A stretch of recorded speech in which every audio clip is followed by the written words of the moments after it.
Hello, a nevem Juhász Attila, a Moderator.hu-nak a kezdő oldalát nézed éppen. Ez az oldal azzal foglalkozik, mert nagyon kevés másik oldal, hogy mi is az az értékesítés, és hogy lesz neked eladásból értékesítési rendszered. Az értékesítési rendszer valójában egy nagyon egyszerű dolog, és néhány gondolattal el is magyarázom, hogy mire gondolok. Akármivel foglalkozol, háromféle ügyfeled van. Az egyik az, akit igazából nem szeretsz. Mindegy, hogy miért nevezzük elegánsan, nem célcsoportnak. Egyszerűen nem jó ügyfél. Túl kicsi, túl problémás, teljesen mindegy miért. Aztán biztos, hogy van átlagos ügyfeled, akiből élhetsz. Körülbelül 60% a vevődnek ilyen. Ők semmiféle probléma nincsen. Aztán vannak egy pár VIP ügyfeled. Egy VIP ügyfel nem biztos, hogy sokat vásárol, hanem hogy nagyon szereted.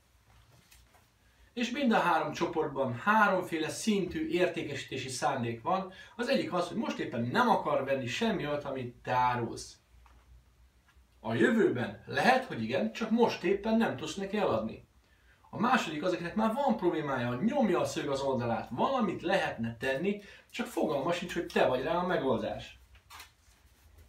A harmadik pedig az, aki tudja, hogy mi a cucc, tudja, hogy mi a termék, akar vásárolni és van rá pénze. Az egyetlen kérdés, hogy nálad veszi meg, vagy a versenytársadnál. Ők azok, akik tuti vásárlók. A legtöbb weboldal és a legtöbb értékesítés erről szól. Venni akarsz, nálam tudsz vásárolni. Az értékesítési rendszer pedig arról szól, hogy mind a 3x3 csoportra, tehát 9 ügyfél típusra kidolgozol valamiféle eljárásmódot. Ilyen egyszerű az alapja. Ezt a logikát kvalifikációnak nevezzük, és ezt fogjuk ezen a weboldalon szanaszét csavargatni.